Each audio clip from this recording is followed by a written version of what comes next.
جی بسم اللہ الرحمن الرحیم، السلام علیکم. میں ہوں اسد قریشی اور آپ دیکھ رہے ہیں میرا پوڈ کاسٹ. ایک شخص اس 21ویں صدی میں ہوا کا جھونکا ہے اور نا امیدی کو ترک کرتے ہوئے ایک امید کی کرن بن کر سامنے آ رہا ہے، اور بہت محنت اور لگن اور کوشش کے ذریعے اپنا نام بھی بنایا، اور اس نئی نسل کے اندر ہزاروں بلکہ لاکھوں نوجوانوں کو اور بہت ساری ایسی عوام جو نا امیدی میں جا چکی تھی، اس کی امید کا کرن وہ شخص بنا ہے اور ایک ویلیو ایڈ کی ہے انہوں نے سوسائٹی کے اندر، لوگوں کی زندگیوں کے اندر.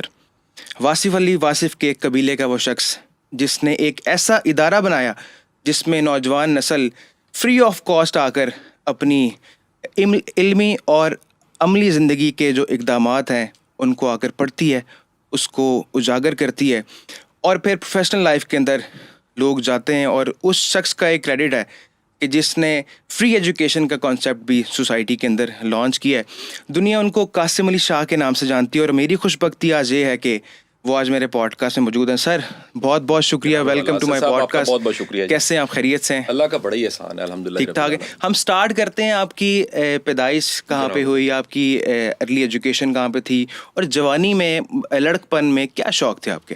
جناب والا، میرا تعلق گجرات سے ہے، برتھ بھی میری گجرات کی ہے، لیکن میرا ٹائم سارا لاہور میں گزرا ہے. اور اسکول ایجوکیشن بھی میری لاہور کی ہے، کالج ایجوکیشن بھی لاہور کی ہے، یونیورسٹی بھی میں UVT لاہور میں ہی کچھ عرصہ پڑھا. اور کہہ لیجئے کہ بچپن جوانی سارا وقت لاہور میں ہی گزرا. زندگی کے اگر 43 سال میری عمر ہے تو آپ کہہ سکتے ہیں کہ 43 میں سے شاید 43 سال ہی لاہور میں گزرے. بڑا ابتدا برتھ، جو کیونکہ پہلا بچہ تھا میں فیملی میں، اور عمومی طور پہ پہلے بچے کی دفعہ یہ ہوتا ہے کہ جی وہ ننہال چلا جاتی ہے، ننہال میں پیدا ہوتا ہے والدہ اس کی. تو اس طرح سارے کا سارا سفر چلتے چلتے یہاں تک پہنچا. جی سر، لائف سٹائل کی بات کریں کہ ایک جو پروگریسو بندہ ہوتا ہے اور ایک ویلیو ایڈ کر رہا ہو سوسائٹی کے اندر، تو اس کی لائف سٹائل تھوڑی چینج ہوتی ہے عام آدمی سے. صبح جلدی اٹھتے ہیں، رات کو جلدی سوتے ہیں، مطالعے کی ساری عادت ہوتی ہے. آپ کا لائف سٹائل شروع سے کیسا رہا ہے؟ اچھا، شروع سے تو اگر میں اسے کہوں ایوریج نکالی جائے تو میں جلدی سونے والا اور جلدی اٹھنے والا ہوں. ارلی ٹو بیڈ، میں جلدی سو جاتا ہوں. جی ہاں جی، مطلب اگر آج کل کی بھی بات کروں تو ایک ایوریج جو میرے سونے کا ٹائم ہے وہ 9-10 بجے کا ٹائم ہے. اچھا. اور صبح میں فجر کے ٹائم اٹھ جاتا ہوں اور اپنے کام شروع کر لیتا ہوں. دوپہر کو قیلولہ لازمی کرتا ہوں، اور شام کو کوشش کرتا ہوں کہ 4-4:30 اپنی ہر طرح کی کلوزنگ کر دوں ایکٹیویٹیز اور اپنی فیملی کو ٹائم دوں. یہ میری اب کی روٹین ہے. لیکن زمانہ طالب علمی میں رات کو جاگنا بڑا کامن تھا، پڑھنے کی وجہ سے، پڑھائی کی وجہ سے. اور اس کے بعد کے زمانے میں بھی دیکھوں محنت میں نے بہت کی ہے. میں ہمیشہ اپنے آپ کو اگر اسٹوڈنٹ کے طور پہ کہوں یا ایک پروفیشنل کے طور پہ کہوں تو میں نے ایوریج سمجھا، لیکن محنت میں نے ہمیشہ وہ ایوریج والی نہیں، اس سے ابو کی، آرڈنری نہیں کی، ایکسٹرا آرڈنری کی. ہم نے سر وہ دور دیکھا آپ کا، وہ والا بھی. آپ بڑے پرانے میرے ساتھ منسلک ہیں، محبت کرتے ہیں آپ. تو یہ سارا جو محنت کا دور تھا، اور اب بھی محنت ہی محنت ہے، اس میں اللہ کا بڑا شکر ہے کہ اس محنت کا، کیونکہ آپ کو ایک یقین اور ایمان ہوتا ہے کہ اللہ تعالیٰ کہیں نہ کہیں صلہ دیتا ہے. وہ زندگی میں بھی دیتا ہے، زندگی کے بعد بھی دیتا ہے. صاحب ایمان کا تو آخرت پہ بھی یقین ہوتا ہے. تو پھر آپ اپنا آپ مکمل بھرپور استعمال کرتے ہیں. آپ بچا کے نہیں رکھتے کہ جی کسی اور وقت کے لیے میری انرجی ہے. آپ جو اچھے سے اچھا کر سکتے ہیں وہ کرتے رہے. فٹ ہے ماشاء اللہ. 43 کرتے ہیں جی، ڈیلی واک کرتا ہوں جی میں، 2-2.5 کلومیٹر. فٹنس کی وجہ جو ہے وہ واک ہے. کوئی ایسا واقعہ سر آپ کو یاد ہو کہ آپ نے لیکچر دیا اور اس کے کچھ عرصے بعد کوئی شخص آپ کے پاس آیا اور اس نے کہا ہو کہ میری زندگی میں ایسی بڑی تبدیلی آئی ہے، میں اس لیکچر میں آپ کے پاس موجود تھا؟ یہ روز ہی ہوتا رہتا ہے جی، فیڈ بیک ویڈیوز کی بھی آتی رہتی ہے، لیکچرز کی بھی آتی رہتی ہے. اب تو کئی لوگ ایسے ملتے ہیں جو میں جن کو نہیں جانتا، وہ حوالہ دیتے ہیں. کل ایک میسج تھا میرے پاس، صاحب نے کہا کہ جی میں مقروض تھا اور بڑا میرا چیلنج تھا، میں نے آپ سے رابطہ کیا، سوسائڈ کرنے والا تھا، بڑی بری حالت تھی، آپ نے گائیڈ کرنا شروع کیا. مجھے اب یاد بھی نہیں ہے، ہزاروں لوگ ہیں. میرا قرضہ بھی اتر چکا ہے اور میں اپنا بزنس کر رہا ہوں، کام کر رہا ہوں الحمدللہ. میں بہت بہتر حالت میں، آپ کا شکریہ ادا کرنے کے لیے میں نے میسج کال کیا. اور یہ روز ہوتا ہے سر، ہمیں گاہے بگاہے لوگ ملتے رہتے ہیں، کیونکہ میرا کام کوئی اسپیسیفک ایک طرح کے طبقے کے لیے نیچے جا کے میں نے ٹارگٹ بعد میں کانشیسلی، جب سے ڈیجیٹل میڈیا آیا، یوٹیوب اور یہ سب چیزیں آئیں، تو میں نے کانشیسلی یوتھ کو ٹارگٹ کرنا شروع کیا، اور وہ بھی یوتھ 18 سال سے 25 سال کی. لیکن یہ کام پھیل کے ہر طرح کے طبقے میں چلا گیا، کیونکہ ایتھکس اور ویلیوز کی موٹیویشن تھی. یہ کوئی موٹیویشن ایسی نہیں تھی جو ہوا میں موٹیویشن ہے. یہ سب چیزیں وہ ہیں، مثلا والد کو گلے لگانا کوئی ایسی بات نہیں ہے جو پریکٹیکل نہیں ہو سکتا، یا اپنے بہن بھائیوں کو خیال کرنا کوئی ایسی چیز نہیں ہے، یا اپنے دوستوں کو ساتھ لے کے چلنا یہ کوئی ناممکن کام نہیں ہے، یا بیسک ویلیوز کا خیال کرنا کوئی مشکل کام نہیں ہے. تو یہ کہہ لیجئے کہ یہ ساری ایتھکس اور ویلیوز کی موٹیویشن تھی, اس لیے پھیلتی چلی گئی. یوتھ کی بات کی آج کل بات کی جائے, جو ہر جو نوجوان ہے وہ چاہتا کہ پاکستان سے نکل جائیں. ایز اے موٹیویشنل اسپیکر, اس ڈپریشن کی کیا بیماری جو ہے, اس کا علاج کیا ہے؟ میں اسد بھائی یہ تو بالکل نہیں کہوں گا کہ چیلنج نہیں ہے, چیلنج تو بہت زیادہ ہے, بڑے مسائل ہیں, بے روزگاری ہے, بہت زیادہ مسائل ہیں, میں اس میں کوئی دوسری رائے نہیں. لیکن ان مسائل کو جس لیول پہ پورٹری کیا جا رہا ہے نا, وہ بھی زیادتی ہے. یعنی اگر فرض کیجئے کہ یہ ڈگری جو ہے پرابلمز کی وہ 100 میں سے 60 ہے, وہ دکھائی 90 جا رہی ہے, اور اس کی وجہ یہ ہے کہ کوئی بھی امید کی بات کرنے والے نہیں ہے. بالکل ایسے عمومی طور پہ جب بھی چیلنج ہوتے ہیں, سب سے بڑا ظلم تو یہ 11-12 کروڑ کو ہم نے ٹرین کیا ہے صرف جی نوکری لینی ہے. کرائسس میں ہی آپ کے پاس اپرچونیٹیز ہوتی ہیں انٹرپرینور بننے کی. بالکل, آپ کو سروسز دیتے ہیں, آپ کو اسکلز لیتے ہیں, آپ آئی ٹی سیکٹر میں جاتے ہیں. ہمارے کئی متس ہیں, یوتھ کے بڑے متس ہیں جن پہ میں ایک عرصے سے بات کر رہا ہوں, اور اس پہ مجھے بڑی تنقید کا سامنا کرنا پڑتا رہا, ہمیشہ ہی کرنا پڑتا رہا. اب جا کے وہ باتیں جو ہم کر رہے ہیں وہی پروفیسرز کرنے لگ پڑے ہیں. بالکل, میں مثلا کہتا رہا جی پیشن پروفیشن ایک ہونا چاہیے, بندے کو اپنے پیشن کو پرسو کرنا چاہیے, نہ کہ ٹرینڈز کو فالو کرنا چاہیے. اسکوپ جو ہے وہ بندے کے ٹیلنٹ کا ہوتا ہے, فیلڈ کا کوئی اسکوپ نہیں ہوتا. بالکل صحیح. پھر میں یہ کہتا رہا کہ جی ہمارے جو کرائٹیریاز بنے ہوئے ہیں کامیابی کے بچوں کے لیے وہ سارے غلط ہیں. بس نمبر, جی پی اے, ڈگریز, اور اس وقت آپ کے پاس فوج ہے جو نمبر جی پی اے ڈگریز لے کے نکل رہی ہے اور ان کو کچھ نہیں آتا جاتا, ان کے پاس سکلز نہیں ہیں. آپ دیکھیے کہ آئی ٹی سیکٹر میں آپ کے فری لانسرز اور آپ کے آئی ٹی سیکٹر میں کام کرنے والے بڑے بچے ہیں جن کے پاس ڈگریاں بھی نہیں ہیں, بڑے اچھے پیسے کما رہے ہیں. میں ایسے بچوں کو جانتا ہوں, ایک دو ایسے میرے قریبی کیس اسٹڈیز میرے پاس ہیں جو لوکل یونیورسٹیز میں, پبلک یونیورسٹیز میں پڑھے ہیں بچے. یعنی ان کے پاس کسی ایلیٹ بڑے ادارے کی کوئی مہنگی ڈگری بھی نہیں ہے, لیکن وہ انٹرپرینورز ہیں, ان کے پاس 400 لوگ کام کر رہے ہیں. اور یہ کوئی ایسی بات نہیں میں کر رہا کہ جو امریکہ کی, پاکستان کی بات کر رہا ہوں, اور ان کی انہی یونیورسٹیوں کی, یونیورسٹی پنجاب کی, ایجوکیشن یونیورسٹی کی یا کسی لوکل یونیورسٹی کی ڈگری ہے, لیکن پیشن تھا کہ کام اپنا کرنا ہے اور نوکری دینی ہے, نوکری لینی نہیں ہے. ٹھیک ہے نوکری کی ہوگی انہوں نے, لیکن سیکھا ہوگا اور اپنا کام کیا ہوگا. تو یہ جو مائنڈ سیٹ کا مسئلہ ہے یہ بڑا غلط ہے. یعنی ہم پہلے وہ کامیابی ڈگری کو سمجھتے ہیں, پھر ہم کامیابی نوکری کو سمجھتے ہیں. یہ دونوں ہی غلط ہیں. یہ کوئی ایبسولوٹ نہیں آپ کہہ سکتے کہ یہی ہے. بڑے لوگوں کو پڑھنا چاہیے علم کے لیے, بالکل سیکھنے کے لیے, اپنے آپ کو قابل بنانے کے لیے, اپنے ہنر کو بہتر کرنے کے لیے, ایک ویژن کے لیے, علم کے لیے. یہ چیزیں نہیں ہیں. سب پڑھیں ڈگری کے لیے کیونکہ ان کو لگتا ہے کہ ڈگری ہوگی تو نوکری مل جائے گی. جب وہ نوکری کی طرف جاتے ہیں تو نوکری دینے والا جو کچھ دیکھ رہا ہے وہ بھی بالکل مختلف ہے. انڈسٹری اکیڈمی اور لنکیجز کا اتنا بڑا گیپ ہے, اور اس میں نے بہت سا کام کیا, آپ دیکھتے رہتے ہوں گے. پچھلی گورنمنٹ میں بھی میں کئی کمیٹیز کا ہیڈ تھا جس میں کئی وائس چانسلرز تھے, اور ہم اس پہ کام کرتے رہے کہ جو انڈسٹری مانگ رہی ہے وہ کچھ اور ہے اور جو پڑھایا جا رہا ہے وہ بالکل اور. درمیان میں گیپ ہے, اس گیپ کو فل کیسے کیا جا سکتا ہے. تو پرابلم یہ ہے کہ جو پڑھانے والا ہے اس کا ایکسپوئر انڈسٹری کا, وہ بھی اسی سسٹم سے پڑھ کے نکلا ہے, اس کا کوئی انڈسٹریل ایکسپوئر نہیں ہے. اچھا یہ بھی وجہ ہے کہ وہ انڈسٹری کی طرف جائے تو واپس ہی نہیں آئے گا, کیونکہ وہاں پر سیلریز اچھی ہیں, وہاں ایکسپوئر اچھا ہے, اور پریکٹیکل بڑا کچھ ہے سیکھنے کو, ٹریولنگ ہے, بڑے ایڈونچرز ہیں اس میں. تو وہ پھر نکلتا ہی نہیں ہے, وہ کہتا ہے میں واپس آ کے کیوں. لیکن دنیا بھر میں یہ ہو رہا ہے کہ جو ہمارے پروفیشنلز ہیں وہ یونیورسٹیوں کی طرف جاتے ہیں, وہ اعزازی پڑھاتے ہیں. گیسٹ اسپیکر کلچر بہت اچھا ہے جی ہمارے سر, کافی ہو گیا ہے شروع نیٹ سول کے ہمارے گوری صاحب وغیرہ کافی جو ہے وہ جاتے ہیں. پروفیشنلز کو بھی جانا چاہیے, میں سمجھتا ہوں یونیورسٹیز میں, کالجز میں, اداروں میں بچوں سے بات چیت کرنی چاہیے, ان کا ذہن کھولنا چاہیے کہ دنیا صرف یہ نہیں جس کو آپ دیکھ رہے ہیں, دنیا اس کے علاوہ بھی ہے. سر بیسیکلی کامیابی ہے کیا؟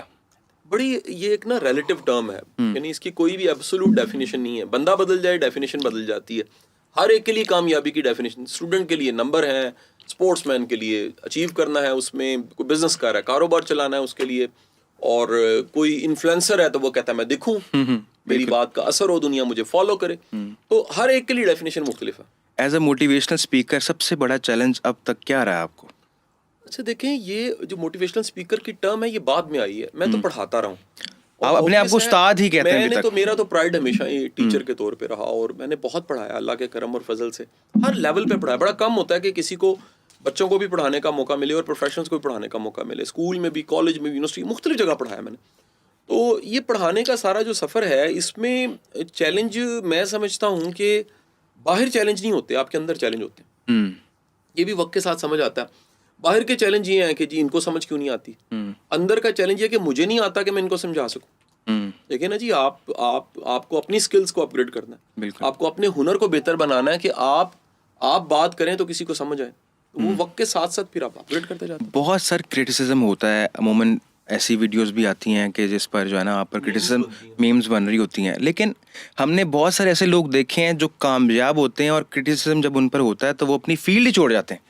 آپ نے بڑے زبردست طریقے سے ٹیکل کیا, کیا ریزن کیا ہے اس کے پیچھے؟ اس میں نا دیکھیں سر 2-3 بڑی امپورٹنٹ باتیں, اس میں کوئی دعویٰ نہیں ہے کہ میں نے ٹیکل کیا. آپ ہسٹری پڑھ کے دیکھ لیجئے, جنہوں نے بھی کوئی کام کیا ان پہ تنقید ہوئی ہے. کیا ولیوں پیغمبروں پہ نہیں ہوتا رہا؟ تو تنقید جو ہے وہ تو زندگی کا حصہ ہے, اس سے تو آپ نہیں مطلب وہ کر سکتے ڈینائی. ایڈیسن جیسے بندے کی پوری لیب جل جاتی ہے, وہ کہتا ہے جی ختم ہوئی, نئے سرے سے کہانی شروع کریں گے. تو یہ ایک آپ کے اندر ایک اسٹیمنا ہوتا ہے, آپ کو پتا ہوتا ہے کہ میں سچا ہوں, اپنی کاز کے ساتھ سچا ہوں, اپنے مشن کے ساتھ سچا ہوں. تنقید تو ہر ایک پہ ہوتی رہی ہے. ملک بنانے والا قائد اعظم تھا, تنقید ہوتی رہی اس پہ. اقبال پہ فتوے لگتے رہے. عیدی صاحب دوسروں کے لوارث بچے جو ہیں وہ پالتے رہے, لاشوں کو دفناتے رہے, دنیا سے چلے گئے, اس کے بعد بھی تنقید ہوتی رہی. آج بھی کئی لوگ ان کے خلاف بات کرتے ہیں. تو یہ لوگوں کی بات سے نہیں فرق پڑتا, بات ہوتی ہے آپ کا مشن کیا, آپ کی نیت کیا ہے, آپ لگے ہوئے ہیں, آپ میں استقامت کتنی ہے. اور یہی امتحان ہوتا ہے میرا خیال ہے کہ آپ کے باہر کی دنیا میں آوازیں ہیں لیکن آپ کے اندر میں یس ہے, باہر نو. اندر میں آپ کو پتا ہو کہ نہیں یار میری کاز سچی ہے اور مجھے لگے رہنا ہے.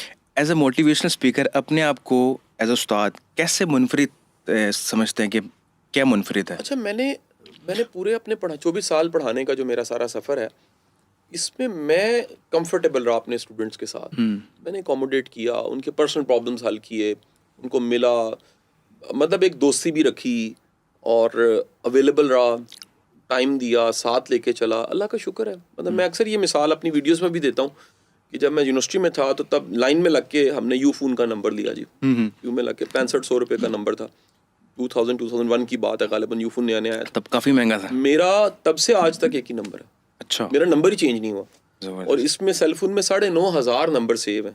اچھا, اس میں پرانے دوستوں کے نمبر سیو ہیں, کسی نے چینج کر لیا علیحدہ بات ہے. اور اس میں پرانے اسٹوڈنٹس, پہلا اسٹوڈنٹ ہے اس کا نمبر سیو ہے. وہ بتایا تھا آپ نے غالباً باہر چلا گیا آپ کا پہلا نمبر 1 جو پہلا اسٹوڈنٹ تھا خرم شہزاد, وہ یونیورسٹی پنجاب میں پڑھا رہا ہے. ڈاکٹر خرم شہزاد. ڈاکٹر خرم شہزاد, وہ کیمیکل انجینئرنگ ڈپارٹمنٹ میں ہے جی. اچھا, میں سمجھا وہ جو پی آر او ہیں میڈیا کے. میرا پہلا اسٹوڈنٹ وہ کیمیکل انجینئر تھے اور پی ایچ ڈی انہوں نے کی. Doctor Khurram Shahzad chemical engineering department university Punjab میں ہے جی. وہ پہلا اسٹوڈنٹ ہے میرا جی. اس کے بعد کے بھی جتنے, یاسر خالد ہے, شروع کے سارے اسٹوڈنٹس مجھے زبانی یاد ہے جی, ان کے نام شروع کے 200-400 نام یاد ہوں گے مجھے جو میرے سے پڑھے ہیں. اور وہ دنیا میں کہیں پر بھی ہیں, رابطے میں رہتے ہیں, محبت کرتے ہیں. سر بہت میں نے دیکھا ہے, اس کو خود بھی ایکسپیرینس کیا ہے کہ دوستوں کے ساتھ آپ کا تعلق جو ہے نا وہ بہت زبردست ہے. اور عمومی طور پہ جب ایک مقام پر انسان پہنچ جاتا ہے اور اپنی روٹین بھی ان کی بہت ٹف شیڈول ہوتا ہے جیسے کہ آپ کا بھی ہے, دوستوں کو کیسے یوٹیلائز کرتے ہیں, ان کے ساتھ ملتے ہیں, ان کو ٹائم دیتے ہیں, ان کے ساتھ گپ شپ لگاتے ہیں, اور ہر کسی کو جو آپ کے ساتھ رابطہ کرتا ہے اس کو ٹائملی رسپونڈ کرتے ہیں؟ میرا خیال ہے پہلی چیز تو پریورٹی ہے. اگر آپ کی پریورٹی میں ہے تو پھر تو کوئی مشکل نہیں. اچھا یہ بھی بتا دوں, کئی لوگ گلا کرتے ہیں میں رپلائی نہیں کرتا. اچھا, میرا رپلائی وہاں نہیں ہوتا جہاں روز مجھے کوئی گڈ مارننگ بھیج رہا ہے. میں نے پھر ایک لمبی چوڑی نا وہ جسے کہتے ہیں وہ بہت سارے میسیجز ہیں, آرکائیوز کی لسٹ میں نے بنائی ہوئی ہے. گڈ مارننگ, اور یہ جو سارا بلو دکھ رہا ہے نا, اس پہ اگر دکھ جائے ساری گڈ مارننگ ڈھیر ہے جی. یہ بلو ذرا چیک کریں, یہ سارے وہ ہیں جو مجھے فارورڈ میسج کرتے رہتے ہیں. تو میں ان کو تو رپلائی نہیں کر سکتا جی, یہ میرے لیے مشکل ہو جاتا ہے. لیکن جہاں تک ہے جی ایک پراپر رابطہ با مقصد کمیونیکیشن کا میں قائل ہوں. میں ایسے تو نہیں کسی کو کال کرتا ہے, میسج کروں تو بے مقصد نہیں کرتا. تو جو پراپر کسی مقصد کے لیے رابطہ کرنے والے میں ہمیشہ اویلیبل ہوتا ہوں. دیر سویر ہو جاتی ہے کبھی, لیکن یہ نہیں ہوتا کہ میں ڈسکنیکٹ ہو جاؤں. تو ایک تو پریورٹی کی بات ہے. دوسرا, میں یہ سمجھ پایا ہوں کہ ہر عقل مند بندہ تاریخ میں اس کو یہ سمجھ آ گیا کہ انسانوں کے بغیر تو گزارا نہیں ہے. بالکل ایسے ہی. یعنی ہم لیبر روم میں جب پیدا ہوتے ہیں, ماں کے پیٹ سے دنیا میں آتے ہیں, تب بھی کوئی دائی ہوتی ہے, کوئی نرس ہوتی ہے, کوئی ڈاکٹر ہوتا ہے, کوئی ہیلپ ہوتی ہے, کوئی سپورٹ ہوتی ہے. دیکھیں نا جی, جانوروں کے لیے نہیں ہے لیبر روم, انسانوں کے لیے, انسانوں کے بچوں کے لیے. اور قبر تک جانا, دیکھیں جانور گل سڑ جاتا ہے, مر جاتا ہے, اس کو تو کوئی جنازے کی ضرورت نہیں ہے. لیکن لوگوں نے چھوڑ کے آنا قبر تک. انسانوں کو تو جو ہے غسل دینا ہے, کسی نے کفن پہنانا ہے, کسی نے قبر میں اتارنا ہے, کلمہ شہادت پڑھنا ہے, تو پھر جانا ہے کہیں آپ نے. تو یہ سارا سفر ہمارا ماں کی گود سے قبر تک انسانوں کے ساتھ ہے. ان کو ڈینائی کر کے, ان کو کاٹا لگا کے آگے جانے والا نہیں جا سکتا. اس لیے انسانوں کی اہمیت سے انکار نہیں کیا جا سکتا. سر آڈینس کو انگیج کیسے کرتے ہیں؟ عمومی طور پہ ہم نے بہت سارے ایسے اسپیکرز دیکھے ہیں, لوگ سو رہے ہیں اور وہ لگے ہوئے ہیں, ان کو شاید پتہ نہیں ہے, پتہ بھی ہے پھر بھی لگے ہوئے کہ ہم نے 1 گھنٹے کی تقریر پوری کرنی ہے تو جانا ہے. آپ بڑی جو ہے وہ مختصر اور بڑی پروڈکٹیو بات کرتے ہیں اور لوگ سنتے ہیں, مزہ لیتے ہیں اس کا. یہ کیا فن ہے؟ میرا خیال ہے کہ اس میں 3 چیزوں کا کردار ہے. ایک تو ٹیلنٹ ہے نیچرل, نیچرل ٹیلنٹ اللہ تعالیٰ دیتا ہے. کمیونیکیشن ابلاغ ایک ٹیلنٹ ہے. میں آج کل نا 2 سائیکیٹرسٹ ہیں, دونوں کے ساتھ بات چیت کرتا ہوں, کبھی کبھی ریکارڈ بھی کرتا ہوں. اب ایک صاحب, دونوں ہی بڑے مخلص ہیں, دونوں کا ہی بڑا ایکسپوئر ہے کمال کا. ایک صاحب کے بارے میں لوگ کہتے ہیں ہمیں سمجھ نہیں آتی. اچھا مجھے سمجھ ان کی آتی ہے, لیکن وہ ٹیکنیکل لینگویج اور مشکل لینگویج اور کانسیپچول چیزوں میں چلے جاتے ہیں. دوسرے جو ہیں وہ سارے کہتے ہیں جی مزہ آ گیا ہے اتنا, حالانکہ وہ بڑے برابر کے کیلیبر کے ایک کیلیبر کے لوگ ہیں. وجہ یہ ہے کہ وہ عوامی بنا کے, آسان بنا کے بات کرتے ہیں. تو پہلا راز تو ٹیلنٹ ہے. دوسرا جو ہے وہ آپ کی زبان کتنی عوامی ہے, آپ نے اس کو کتنا سہل بنایا. مثلا میرے پہ اعتراض شروع میں اسد بھائی جب وائرل ہوا تو یہ آتا تھا کہ میں پنجابی بھی بول جاتا ہوں یا پنجابی کے ورڈز بول جاتا ہوں. تو میں کہتا تھا کہ یار دیکھو میرے لیے اردو اور پنجابی نہیں میٹر کر رہی, میرے لیے وہ کانسیپٹ میٹر کر رہا ہے جو میں نے کمیونیکیٹ کرنا, میرے لیے کمیونیکیشن میٹر کر رہی ہے. آپ چھوڑیں اردو اور پنجابی کو, چھوٹا بچہ جب بات کر رہا ہوتا ہے تو ہم اس کے ساتھ دوسری زبانیں بولنے لگ پڑتے ہیں. بالکل عقل کے اگر پیمانے سے ماپا جائے تو عجیب ہے, تو وہ کوئی کہے گا بیوقوف ہے آپ, لیکن اس بچے کو سمجھانے کے لیے, اس کے لیول پہ آنے کے لیے اس کے ساتھ اسی لیول پہ بچہ بننا پڑتا ہے. ٹھیک ہے نا جی. یا ماں بوڑھی ہو گئی ہے تو بوڑھی ماں کے ساتھ آپ عقل دانش تو نہیں جھاڑ سکتے. آپ بتائیں کہ جی میں یہ لگ گیا ہوں, میں یہ ہوں. آپ اس لیول پہ آتے ہیں, ماں کے ساتھ لگتے ہیں اور بچہ بن کے بات کرتے ہیں. تو وہ کیوں کرتے ہیں؟ کیونکہ کمیونیکیشن.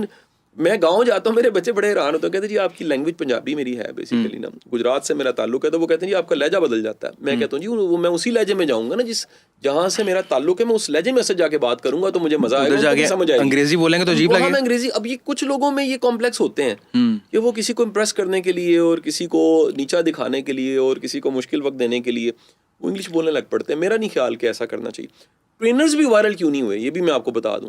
میرے سے پہلے یعنی وائرل کا کانسیپٹ نہیں تھا. بالکل ایسے ہی آپ جانتے ہیں کہ یہ personal development, self help, motivation speaking, یہ سارے کنٹینٹ وائرل نہیں ہوتے تھے یا فیمس نہیں تھے. مطلب یہ کارپوریٹ کے اداروں تک پتا تھے یا گورنمنٹ کے ٹریننگ کے اداروں تک پتا تھا کہ ٹرینر بھی کچھ چیز. بالکل صحیح کہہ رہے ہیں. میرا کنٹینٹ اگر وائرل ہوا تو وہ پبلک تھا, میں نے اس کو عام فہم کر دیا. اللہ نے کرم میرے پہ کیا اور عام فہم کر دیا. پہلی چیز ٹیلنٹ, دوسرا عوامی زبان, تیسری چیز ہے کانٹینٹ. بالکل کانٹینٹ. میں کانٹینٹ کے بارے میں کہتا ہوں کانٹینٹ 2-3 طرح کا ہوتا ہے. کانٹینٹ ایک ایسی طرح کا ہوتا ہے جو آسمان سے اوپر ہوتا ہے اور زمین سے نیچے ہوتا ہے. واہ واہ. اور اس طرح کے جمعے کے خطبے آپ اکثر سن رہے ہوتے ہیں, وہ آسمان سے اوپر ہے یا زمین سے نیچے. اس کا مطلب ہے کہ یہاں آسمان کی باتیں ہو رہی ہیں, زمین کی باتیں ہو رہی ہیں, لیکن ریلیٹ نہیں کر رہا. یعنی اس سے ہمارا کیا. میں ایک جگہ گیا تو وہاں پر بڑا مجمع تھا, سارا سویا ہوا تھا, تو وہ لیکچر دے رہے تھے ایک صاحب, نظریہ وحدت الشہود کے جو ہیں وہ عوامی زندگی میں کیا فائدے ہیں. مطلب وہ ریلیٹ ہی نہیں کر رہا, پتہ ہی اتنا اس کا کوئی لنک ہی نہیں ہے آپ کی زندگی میں. تو آپ جو کچھ بھی کہہ رہے ہیں وہ کہاں ریلیٹ کر رہا ہے. پہلی قسم کا کنٹینٹ تو ریلیٹ ہی نہیں کر رہا ہوتا. دوسری قسم کا کنٹینٹ ریلیٹ کرتا ہے لیکن خواص کے ساتھ کرتا ہے. بالکل ایک کلاس کو سمجھ آنے والا. مثال لیجیے کہ عالم دین ہے تو عالم دین کی طرح کا جو کنٹینٹ ہے اس کو سمجھ آئے گا. فزکس کا کوئی ایکسپرٹ ہے جی, وہ سائنٹسٹ ہے, اس کو فزکس کی باتیں سمجھ آئیں گی. اگر کوئی ایرو ڈائنامکس کا ایکسپرٹ ہے اس کو اس کی لینگویج فوراً سمجھ آ جائے گی. ٹھیک ہے نا جی. میوزک کی ہے انترا, اس کو سمجھ آ جائے گا. آپ کو فوراً آپ کی آنکھوں میں چمک جو آئی ہے وہاں سے پتہ لگ جاتا ہے کہ آپ کو انترے کی سمجھ آ گئی ہے. ٹھیک ہے. تو یہ ستائی انترا یہ سارا کیا ہوتا ہے جی, آپ کو سارے 7 راگ ہوتے ہیں, سارا پتہ ہے آپ کو. تو اسی طرح یہ جو تیسری جو امپورٹنٹ چیز ہے وہ ریلیٹ کرنا ہے. کانٹینٹ کا ریلیونٹ ہونا ہے کہ یہ کانٹینٹ کیا اس کے لیے ہے جو میرے سامنے بیٹھا ہوا ہے. اب اس کو آپ سٹوری سے کریں, آپ اس کو کسی سوال سے کریں, آپ کا انداز ایسا ہو, آپ ریپو کتنی دیر میں بلڈ کرتے ہیں. تو شروع میں ٹائم لگتا ہے, بعد میں پریکٹس کرتے کرتے جیسے آپ کے راگ پکے ہو گئے ہوئے ہیں تو ایسے ہمارے بھی راگ پکے ہو گئے ہوئے ہیں. ہم بڑی تیزی کے ساتھ وہ ریپو بلڈ کر لیتے ہیں اور کنیکٹ ہو جاتی ہے. راگوں سے سر بالکل سوال آ گیا کہ صوفیزم بڑا پسند ہے آپ کو, کس کو پسند کرتے ہیں, کس طرح کا کلام پسند کرتے ہیں, کس طرح کا میوزک پسند کرتے ہیں؟ میں آپ کو بتاؤں میرا, اور سنتے کب ہے؟ مطلب میرا جو میں پھر کہوں سننے کا جو ہے نا, سننے کا موڈ پہ ہے جی. ویسے اب تو موڈ پہ ہی ہے. اور عارفانہ کلام عابدہ پروین ہو گئی اور نصرت فتح علی خان صاحب ہو گئے اور اے آر رحمان مجھے بڑا پسند ہے, زبردست. اور ارجیت سنگھ بڑا پسند ہے, کمال. اور پرانے تو اوبیس ہے کہ لتا اور رفیع ارسائی میرے مجھے پسند ہے. لیکن نئے سنگرز میں بھی پرانوں میں سے بتاؤں نور جہاں مجھے بڑی پسند ہے, اسپیشلی سنتا ہوں کبھی لگا کے گانا. اور اس طرح یعنی کیا قوالی زیادہ پسند ہے یا کلاسیکل پسند ہے, کس طرح کا میوزک چلتا ہے جی؟ اصل بات پھر وہ ہے کہ آپ سے جڑتا کیا ہے. جو چیز آپ سے جڑے وہ آپ کے لیے ہے, سر اس کو اب ہم تھوڑا سا اینڈنگ موڈ میں لے کے آتے ہیں, آپ کا ٹائم بہت قیمتی ہے. کچھ لوگوں نے سوال کیے ہیں سوشل میڈیا کے اوپر, جو مرضی سوال کریں. انہوں نے کہا, ایک سوال ہے, ہمارے دوست ہیں اسلام آباد میں ایک ایمبیسی کے اندر ہوتے ہیں, نام میں نہیں لیتا, سوال ان کا اس طرح کا ہے کہ ایمبیسی ہے, صومالین ایمبیسی ہے, کہتے ہیں جی کوئی اولاد اپنے والدین کی حد سے زیادہ فرما بردار ہو اور اس کے باوجود اس کو ایسی باتیں سننی پڑے جس سے اس کا دل دکھے, تو اس کا کیا حل ہے جی؟ اوہ زبردست. دیکھیں اس کا ایک جو مطلب ہے بڑا واضح, کسی بھی حالت میں اپنے والدین کا ادب تو نہیں چھوڑنا چاہیے. یہ تو پہلے بالکل پرنسپل جو ہے نا, قرآن کا پرنسپل, اللہ نے ہمیں کہہ دیا کہ آپ نے کبھی بھی اپنے والدین کا ادب کرنا نہیں چھوڑنا. بالکل. نمبر 2, دیکھیں یہ ایک نشانی ہے کہ جو آپ محسوس کر رہے ہیں آپ ان کو نہیں بتا پا رہے. اگر وہ کسی کو یہ پتہ لگ جائے وہ کیا محسوس کر رہا ہے تو وہ کبھی بھی اس کو زحمت نہیں دے گا. ٹھیک ہے نا جی. آپ ان کو یہ کمیونیکیٹ کریں, ان کے ساتھ بات چیت کریں اور ڈائلاگ کریں کہ یہ میں ہرٹ ہوتا ہوں یا میں ڈسٹرب ہو جاتا ہوں اس سے, یا مجھے آپ کا موڈ میٹر کرتا ہے. شاید سر وہ ایک یہ بھی چیز ہے نا کہ ان پیرنٹس کی اور ان کی اولاد کے درمیان وہ جو کمیونیکیشن گیپ ہے, ہمارے والدین بھی اور ان سے پہلے جو ہمارے دادا وغیرہ ہیں ان کے اور ان کے بچوں کے درمیان وہ گیپ موجود ہے. وہ پہلے تھا لیکن آج بھی بھائی میں نے دیکھا ہے یہ گیپ کئی جگہ پہ میں نے دیکھا. یہ علامت ہے کہ آپ نے اپنے بچوں کے ساتھ نہیں بنائی, یا آپ ان کے ایسا دوست نہیں بنے کہ وہ اپنے دکھ میں تکلیف میں آپ کے ساتھ شیئرنگ کر سکیں. یہ آپ کو ونڈو خود کھولنی پڑتی ہے. یہ کتنا ضروری ہے سر کہ والدین اور اولاد کے درمیان بانڈنگ بہت ضروری ہے. فطرتی طور پہ ماں باپ ہیلر ہیں, فطرتی طور پہ کونسلرز ہیں, فطرتی طور پہ اللہ تعالیٰ نے ان کے اندر ایک کشش رکھی ہوئی ہے, فطرتی طور پہ ایک اعتماد ہے جو اللہ نے دونوں کے دل میں ڈالا ہے. بیٹے کے دل میں ڈالا ہے یہ تمہارا باپ ہے, اور باپ کے دل میں ڈالا ہے میرا بیٹا ہے. تو یہ ایک اتنی فطرتی چیز ہے کہ اس کو دیکھیں نا جی, آپ کے پاس کنواں ہو اور آپ مشکیزہ لے کے پھرے کو پانی دے دے, گھر میں کنواں موجود ہے, اور جو یہ نعمت ہے اتنی بڑی نعمت, یہ والدین کو بھی سمجھنا چاہیے. ہم تو ان کی طرف جا رہے ہیں نا جی, ہم بچوں کو نہیں سمجھا رہے. بالکل. شاید بچے تو ہم فوراً ریڈی ہو جائیں میں سن کے, میں کہہ رہا ہوں والدین کو سمجھنا چاہیے کہ خدا کے بندو, اگر آپ لوگ نہیں سمجھو گے کہ آپ کے بچوں کو آپ کے ساتھ کی ضرورت ہے اور ان کے ساتھ بات چیت کرنے کی ضرورت ہے, ان کی تکلیفوں کو سمجھنے کی ضرورت ہے, ان پہ ٹائم انویسٹ کرنے کی ضرورت ہے, تو پھر کیا ہوگا کہ وہ وہاں جائیں گے یا اس کو دوست بنائیں گے جو دوست نہیں بنانا چاہیے تھا. وہ ڈی ٹریک ہو جائیں گے یا وہ سفوکیٹڈ ہوں گے. میں نے آپ کو بڑی ایک ون لائنر بتاؤں, بینگ ایک کونسلر, کوچنگ میں نے دیکھا ان لوگوں کو ایموشنلی شدید ڈسٹرب دیکھا ہے میں نے, جن کو والد والدہ کی کمپنی نہیں ملی ہوتی. اچھا. یہ باقاعدہ ایک پنجابی میں ورڈ ہے پھا کہتے ہیں, زخم لگا ہونا تو وہ مرہم سی لگا کے اس کو اوپر پھا لگتے ہیں, کاٹن کے وہ اس پیس کو ایسے رکھتے ہیں. تو جو پھا ہے نا آپ کے زخموں کو, وہ ریلیشن شپ سے ہوتا ہے. تو جن کو یہ پھا نہیں لگا ہوتا, یہ یعنی آسانی نہیں ملی ہوتی, وہ تکلیف میں رہتے ہیں, وہ ڈسٹرب رہتے ہیں. میں آپ کو ایک اور بڑی پکی بات بتاؤں, یہ میں نے پہلے تک میرا اندازہ تھا, لیکن میں نے جب سے کتاب میں پڑھی ہے, when I will quote the name of book, تو پتہ یہ لگا ہے کہ نفسیاتی جو عارضے ہیں نا, میں آپ کی لینگویج میں جا کے سمجھاتا ہوں پھر آپ کو. You know about the conductor. بالکل بالکل. جی جی. جو میوزک جب ایک پورا ایک ان کو دے رہے ہوتے ہیں, گائیڈ لائن دے رہے ہوتے ہیں, اس کو کنڈکٹر کہتے ہیں. اور جو ہمارے شروع کے 6-7 سال ہیں نا ہر انسان کے, اس میں جو حالات ہوتے ہیں نا یا جو ماحول ہوتا ہے وہ کنڈکٹر ہوتا ہے. زبردست. ہمارے اندر وہ سارے انسٹرومنٹ پڑے ہوئے ہیں. اللہ نہ کرے کسی میں obsessive compulsion disorder پڑا ہوا ہے, OCD, کسی کے اندر بائی پولر پڑا ہوا ہے, کسی کے اندر ڈپریشن پڑا ہوا ہے, کسی کے اندر کوئی پرسنالٹی ڈس آرڈر پڑا ہوا ہے, کسی کے اندر کچھ بھی ہے ایسا, اور وہ حالات و واقعات یوں کرتے ہیں وہ ایکٹیو ہو جاتا ہے, ٹریک پہ لے کے آتے ہیں اس کو, وہ ایکٹیو ہو جاتی ہے, ایکٹیو کرتے ہیں. ہمیں جو بڑے لوگ تھوڑے سے ایب نارمل لگ رہے ہوتے ہیں, یا ہم کہتے ہیں یار یہ بندہ جو ہے نا یہ بڑا سخت ہے, اس کا بچپن میں کہیں اس کی جڑیں پڑی ہوئی ہیں. ہم کہتے ہیں یار یہ بندے کا نا اس کا غصہ نہیں مینج ہوتا, کنٹرول نہیں ہے, کہیں کو غصہ نہیں کنٹرول ہوتا, وہ اس کی روٹس کہیں بچپن میں ہے, یعنی ایسے کر کے اتار جائے گی, وہ ادھر اس ٹائم کے کسی کنڈکٹر نے ایسے کیا تھا اور نیچے نہیں آیا تھا. جیسے آپ ایک لمحے کے لیے سوچیں نا کہ میوزک میں ایک دم سے اشارہ ہوا ہے کہ تبلا اوپر جانا تھا, اب تبلا بجی جا رہا ہے بالکل, اور باقی سارا سلو ہو چکا ہے, سلو ہو گیا. اب وہ جیسے ہی آپ کو ملے گا آپ کہیں یہ تبلا کیوں بجائی جا رہا ہے, وہ تبلا تب سے بج رہا ہے. بالکل صحیح کہہ رہے ہیں, وہ بچپن سے بج رہا ہے. اور book name is the book you wish your parents had read. اچھا. آپ خواہش کریں کاش کہ آپ نے یہ آپ کے والدین نے کتاب پڑھی ہوتی.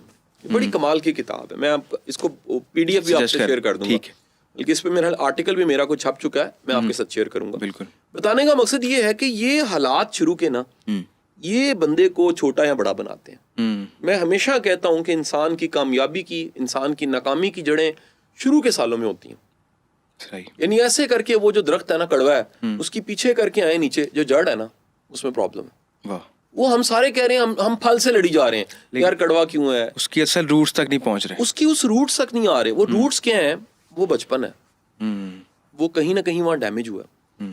تو یہ ایون کہ میں آپ کو بتاؤں کہ جو منافقت ہے شخصیت میں کچھ پائی جاتی ہے, آج کل ہوتا ہے کبھی ہوگی کسی میں, ہمارے معاشرے میں بہت ڈول ہو گیا بندہ. ایک ایک کچھ لوگ ہوتے ہیں منافق ہیں سر, وہ منافقت کی جڑیں بھی بچپن میں ہوتی ہیں. ہمارے ایتھکس کی ایک بڑی جو کہہ لیجیے لسٹ ہے نا وہ بچپن میں ہے سر. لیکن منافقت یہ جو آپ نے بات کی ہے ہمارے معاشرے میں بہت زیادہ پائی جاتی ہے. آپ آفس انوائرمنٹ میں دیکھ لیں, بزنس میں دیکھ لیں, کہیں بھی دیکھ لیں.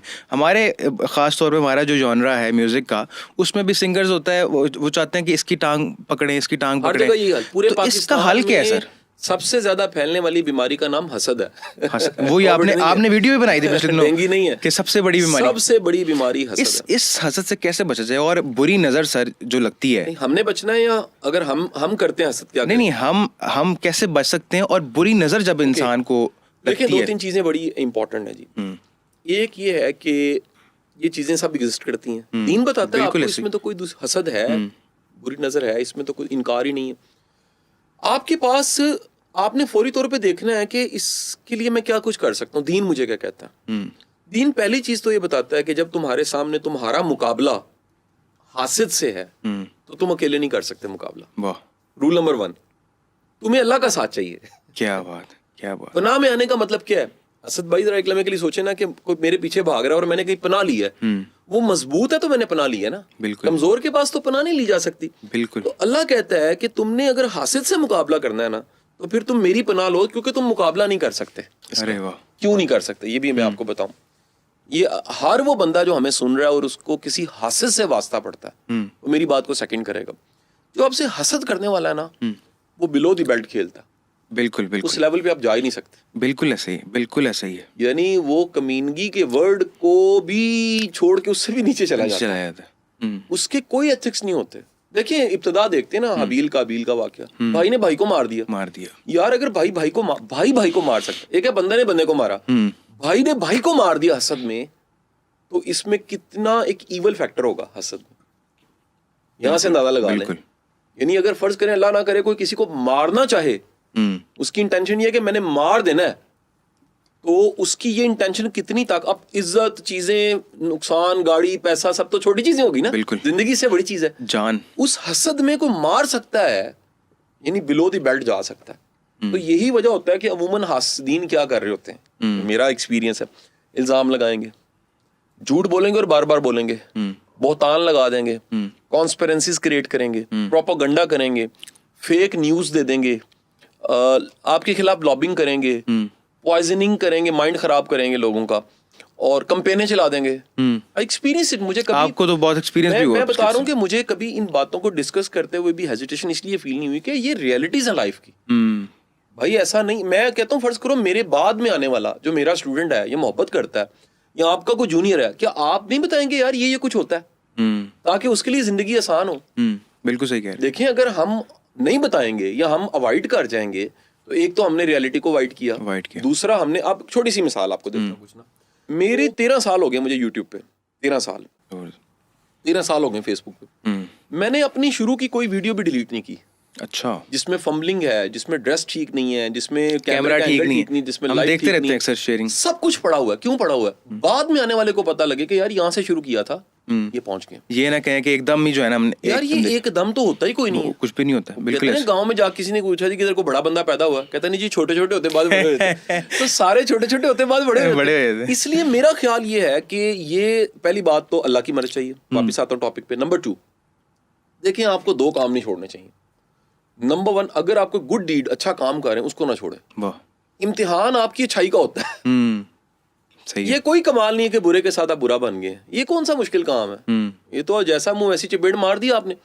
آپ اس برے کے ساتھ اگر اچھے ہیں نا, تو یہ آپ پھر بڑا پن ہے, بہت بڑا پن ہے. آپ نے وہ اچھائی نہیں چھوڑنی. نمبر 2, اسی کے ساتھ یعنی مین پوائنٹ تھا اللہ کا ساتھ. نمبر 2 پوائنٹ کا 1 پوائنٹ میں نے بتا دیا, نمبر 2 پوائنٹ اسی کا بتا رہا ہوں کہ آپ نے شکر ادا کرنا نہیں چھوڑنا. ارے یا باری تعالیٰ تو نے مجھے کوئی ایسی نعمت دی ہے, تیرا شکر ہے, کچھ تو ایسا ہے نا, الحمدللہ, کسی کو تکلیف ہو رہی ہے تو مہربانی کرے, تیری طرف سے نعمت ہے تو مہربانی فرما دے. 2 کام ہو گئے سر. سر تیسری بات یہ ہے کہ جو اپنا حاسد اب آپ کی کیپیسٹی پہ ڈیپینڈ کرتا ہے. اس پہ اللہ غریق رحمت کرے, میرے بڑے پیارے استاد بھی اور مربی بھی, آپ بھی ان سے واقف ہوں گے, امجد اسلام جیسا. بالکل جی, میں نے ان کا آخری انٹرویو شاید پچھلے سال ان کے انتقال سے چند ماہ پہلے کیا. بالکل, وہ انٹرنیٹ پہ پڑا ہوا جی. اس میں نے سوال کیا, اچھا یہ ساری باتیں اس ٹاپک کو میں بڑی بار ڈسکس کر چکا ہوں, ایک بات انہوں نے نہیں کہی, وہ میرے لیے بڑی نئی بات تھی. انہوں نے کہا کہ اپنے حاسد کو بھی انگیج رکھنا چاہیے, ارے کھلا نہیں چھوڑنا چاہیے.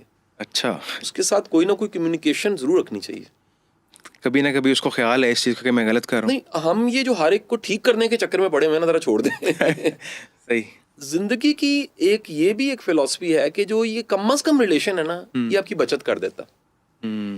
کچھ تھوڑی حیا, کچھ چلیں کم از کم ایک بچا رہ جاتا ہے, ان کا بھی چلیں ریلائز ہو, چلیں نہ بھی ہو, لیکن آپ اس کے جو شر کا لیول ہے نا وہ نیچے چلا جاتا ہے.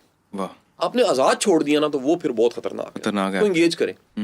یہ ان کا ایک بڑا اچھا یہ اس میں کلیہ تھا, کیونکہ میرا ان کے ساتھ ایک کامن ٹاپک جو ہم ہر میٹنگ میں ہوتا تھا کہ میں ان کو کہتا تھا, سر آپ 36 ایئرس اولڈ تھے جب وارث ڈرامہ نا پورا لاہور خالی ہوتا تھا, اور خالی ہو گیا, سڑکیں خالی, اور سیلیبریٹی بن گئے امجد صاحب. میں انہیں کہتا تھا سر میں 36 کی, میں بھی 36 کی ایج میں نا سیلیبریٹی بن گیا تھا, ویڈیوز وائرل ہوگی. ان کا ڈرامہ تھا میرے زمانے میں, یوٹیوب سوشل میڈیا آ چکا تھا, ویڈیوز وائرل ہوگی.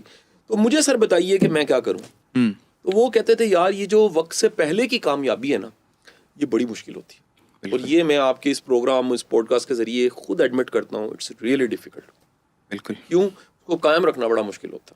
اصل چیز کو لے کر چلنا نا, سر لے کر چلنا, پھر اس پہ آپ کے نروز بڑے مضبوط ہونے چاہیے. پھر مخالفت ہے, پھر حاسد ہیں, پھر سیاستیں ہیں, پھر آپ کو سارا کچھ فیس کرنا پڑتا ہے. سر عظمیٰ گیلانی ہے, ایک استاد ہی ہیں, ان کا سوال یہ ہے کہ موٹیویشن تو آپ کافی عرصے سے دے رہے ہیں, لیکن اساتذہ کو ٹرین کرنے کا جو آپ نے ایک بیڑا اٹھایا ہے, یہ کیسے خیال آیا؟ کیونکہ اگلی نسل اساتذہ نے ٹرین کرنی ہے, ان کو پرورش کرنی ہے, ان کی تربیت کرنی ہے, تو یہ خیال کس طرح سے آیا کہ ہم اساتذہ کو ٹرین کریں؟ اس میں نا پھر اگین اگر میری سٹوری سے واقف ہوں, میرے پڑھانے اور ٹریننگ کی بھی سٹوری سے, میں 2010 سے لے کر 2017 تک گورنمنٹ کا ایک ڈپارٹمنٹ ہے, اس کا نام پرانا نام ہے DSD, ڈائریکٹریٹ اسٹاف, اب نیا نام QAED ہے. یہ ٹریننگ اکیڈمی ہے ٹیچرز کی. یہ گریڈ 17, 18, 19, 20 کے ہیڈ ماسٹرز ٹیچرز کو SST, SSS ان سب کو ٹریننگز کرواتے ہیں. تو میں وہاں 7 سال پڑھاتا رہا. اچھا, یہ میرا ٹیچر ٹریننگ کے ساتھ پہلا ایکسپوجر تھا. صحیح. میں اکثر پنجاب میں جب موو کرتا ہوں تو جو CEOs ملتے ہیں ضلعوں کے, وہ میرے اسٹوڈنٹ ہوتے ہیں. CEO ایجوکیشن میں کئی ضلعوں میں جاتا ہوں, کہتے ہیں سر السلام علیکم سر, میں آپ سے DSD میں پڑھا ہوں, آپ ہمارے استاد, عمر میں بڑے ہوتے ہیں لیکن میرے سے پڑھے ہوتے ہیں.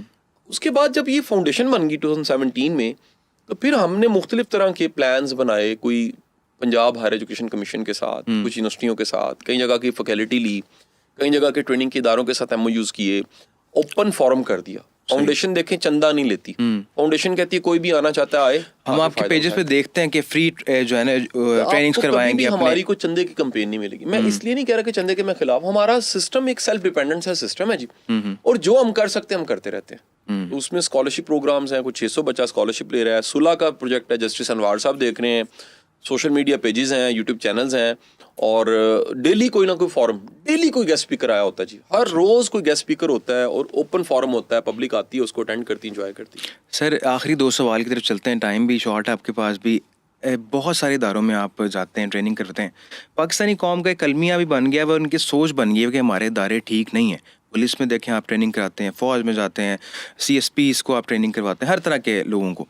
تو کیا سمجھتے ہیں کہ ہمارے ادارے واقعی ٹھیک نہیں ہیں کہ لوگوں کا جو مائنڈ سیٹ بن گیا ہے وہ چینج ہونے والا ہے؟ مختصر کہوں تو 74 سالوں میں قوم خراب ہو گئی ہے. اچھا, جیسے ماں باپ کے جھگڑے ہونا بچے خراب ہو جاتے ہیں, یہ بڑوں کے جھگڑوں میں قوم خراب ہو گئی ہے. وہ بڑوں کے جھگڑوں میں پس گئے. جن گھروں میں جھگڑے ہوتے ہیں ان بچوں میں جلد بازی آ جاتی ہے, سلو ہو جاتے ہیں. 2 ایکسٹریمز آتی ہیں, یا بہت ہی سلو ہو جاتے ہیں, یا بہت ہر چیز میں جلدی کرے نا, وہ ایب نارمل ہو جاتا ہے. یعنی لائف کی سپیڈ بھی وہ تیز کرنا چاہتے ہیں. وہ آپ کہیں پر اگر بچوں کو کھیلتا دیکھیں نا, تو جو کانفلکٹ والے گھر کا بچہ پہچانا جاتا ہے. آپ کے گھر میں کوئی مہمان آ جائے نا, تو اس کے بچے بھی ساتھ ہوں, آپ تھوڑا سا آبزرو کریں گے, آپ کو پتہ لگ جائے گا ان کا ہیلدی ریلیشن نہیں ہے. ان بچوں کی عادات اتوار میں ایک بگاڑ فیل ہوگا, نارمل نہیں ہوگا سارا کچھ نا, ان میں ٹھہراؤ نہیں ہوگا, ایک اضطراب ہوگا, ایک بے چینی ہوگی, اور ایک پنجابی میں کالا پن جسے کہتے ہیں, جو کالے پڑے ہوں گے بس کچھ نہ. تو کہہ لیجیے اس قوم میں وہ سارے مسائل آ گئے ہیں, اور سب سے خوفناک چیز جو آئی ہے وہ کل پہ یقین کوئی نہیں رہا. بالکل. انسانی نفسیات یہ کہتی ہے, یا فلاسفی آف گریڈ یہ کہتی ہے کہ جب بھی کل پہ یقین نہیں ہوتا تو بندہ لالچی ہو جاتا ہے. کس حد تک ہوتا ہے؟ ظلم کی حد تک لالچی ہو جاتا ہے. اللہ. تو وہ کسی ظلم کو کرنے کو تیار ہوتا ہے صرف اپنے فائدے کے لیے, کہ کل پہ تو یقین نہیں ہے, جو کرنا آج کر لو. اب منیمم وہ کیا ہے, وہ سبزی خراب دے دے گا, اور بڑے سے بڑا کیا ہے, وہ ملک کو کھا جائے گا. بہت بڑی بات کی ہے سر. آخر میں بہت زیادہ تجسس بھی اس میں ہے کہ جو نوجوان نسل ہے وہ بہت ہی زیادہ مایوس ہوتی چلی جا رہی ہے. آپ نوجوان نسل کے ایک ہیرو ہیں, ایک سیلیبریٹی ہیں, ایک لیجنڈ ہیں. نوجوان نسل آپ کو بہت زیادہ فیسینیٹ کرتی ہے, آئیڈلائز کرتی ہے. کوئی ایک خاص پیغام جو آج کل کی نوجوان نسل جو یہ چاہتی ہے کہ میں راتوں رات ان کے پاس پیسے آ جائیں, راتوں رات ان کو کامیابی مل جائے, اور وہ ایک سکسیسفل جو ایک ینگسٹر ہیں یا بزنس مین بن کے دنیا میں اپنا نام کمائیں. دیکھیں پہلے تو راتوں رات کا فلسفہ چھوڑ دیں, شارٹ کٹ ہے ہی کوئی نہیں. ہر ایک کو محنت کرنی پڑتی ہے, کوئی بھی ایک دم سے نہیں بن سکتا. اور کسی مقام پہ پہنچنے کے لیے وہ جو آپ محنت کر رہے ہوتے ہیں آپ کے مسلز مضبوط ہو رہے ہوتے ہیں, پھر آپ وہاں ٹک سکتے ہیں, رہ سکتے ہیں. بڑی جلدی سے کچھ اچیو کرنا پھر ٹک نہ پانا, اس سے بہتر ہے کہ آپ صبر کریں, مسلز مضبوط کریں, کسی مقام پہ پہنچیں, اور اس کے بعد پھر ڈیلیور کریں. تو اللہ تعالیٰ سے میری دعا ہے کہ جتنے ہمارے سننے والے ہیں ان کو اللہ بہت سی کامیابی. آج کل میں ایک میسج ہر جگہ دے رہا ہوں, میں ریپیٹ کر دیتا ہوں, میرا بڑا پسندیدہ میسج ہے. مجھے کسی نے کہا, مجھے اچھا لگا, اس نے کہا کہ اگر آپ کے چیک ایک لیں اور اس چیک پہ آپ کا نام لکھیں اور آئی ڈی کارڈ لکھیں, آپ کا نمبر, اور دنیا کے 7 ارب لوگوں کو وہ باری باری دیا جائے, اور آپ ایک جگہ بیٹھے ہوئے, آپ کو نہیں دیا گیا, فرض کریں یہ بھائی بیٹھے اس کو نہیں دیا گیا, باقی سب کو دے دیا گیا, ان کا ہے وہ چیک. 7 ارب سے گھومتے جب تک ان کے پاس آئے گا نہیں نا, وہ کیش نہیں ہو سکتا. یہی نصیب ہے. ارے یہ آپ کو ملنا ہی ملنا ہے. بالکل ایسے ہی, بہت زبردست. جب آپ کو یہ یقین ہے نا کہ یہ نصیب مجھے ملنا ہی ملنا ہے, تو سر وہ پاکستان میں ملنا ہے اور UK جا کے ملنا ہے. پاکستان بیٹھ کے بھی ڈالرز کما سکتے سر اگر آپ کا وہ نصیب ہے, واقعی نصیب ہے, تو ہوتا کیا ہے, میں نہیں کہتا کہ حجت تمام نہیں کرنی چاہیے, کوشش نہیں کرنی چاہیے, لیکن جہاں پر آپ ہیں وہاں تمام امکانات کو دیکھتے ہوئے, تمام دروازے کھڑکاتے ہوئے پھر آگے چلیں, نہ کہ آپ کچھ نہ کریں. اچھا کامن میں آپ کو مثال, بچے آتے, سر ہم نے بڑی جاب کی ٹرائی کی, جاب نہیں ملی. میں کہتا ہوں بیٹھ جاؤ, بیٹھ گئے, اچھا بتاؤ کہاں کہاں ٹرائی کیے, سر 3 نام ہوتے ہیں. میں کہتا ہوں بڑی جگہ کا کیا مطلب ہوتا ہے, یعنی بڑی جگہ کا مطلب ہے کوئی 50 جگہ, کوئی 100 جگہ. 3 ٹرائیوں کے بعد آپ بیٹھ گئے ہو, اور باہر جا کے ڈش واشنگ کے لیے تیار ہو. بالکل پیٹرول بھرنے کے لیے تیار. سب سے بڑا مسئلہ اسد بھائی یہاں پر نا, ہر بندہ جو ہے نا نکھٹو ہے, وہ کہتا ہے ایزی منی آئے, کام نہ کرنا پڑے. سر ایک اور بھی بڑا دیکھا ہے میں نے کہ لوگ کتراتے ہیں کام کرنے سے, کہ وہ میرا خاندان کے جو وہ لوگ ہیں نا, وہ مجھے دیکھ لیں گے تو کیا بنے گا میرا, نک کٹی جائے گی. وہ پھر ہم انہیں اکثر کہتے ہیں تو ان سے کہیں کہ آپ کو جو مانا آپ کا خرچہ وہ برداشت کریں. مانے کہ پاکستان کے مسائل دکھ رہے ہیں معاشی ہیں, اور ہیں, لیکن اس سے زیادہ مسائل معاشرتی ہیں. بالکل. ہم لوگ معاشرتی طور پہ اور ویلیوز کے حساب سے اگر دیکھا جائے تو شدید قحط کا شکار ہو چکے ہیں. ہماری یعنی ایسی عجب بے ڈھنگی قسم کی اور بے ترتیب قسم کی روایات ہیں, رسوم ہیں, جس سے ویسے ہی کام خراب ہو جاتا ہے. اسد بھائی اگر یہ چیزیں ٹھیک ہونے لگ پڑے تو بڑا کچھ ٹھیک ہو سکتا ہے. سر بہت بہت شکریہ آپ کے وقت کا, بہت مہربانی, آپ آئے. عمل سے بنتی ہے زندگی, جنت بھی جہنم بھی, یہ خاکی اپنی فطرت ہے, نہ نوری ہے نہ ناری. یہ تھا جی آج کا پوڈ کاسٹ. قاسم علی شاہ صاحب کی بہترین باتیں, آپ نے ویلیو ایڈڈ باتیں سنی. اگلے پوڈ کاسٹ سے ملاقات ہوگی, تب تک کے لیے اپنا خیال رکھیے. اللہ حافظ.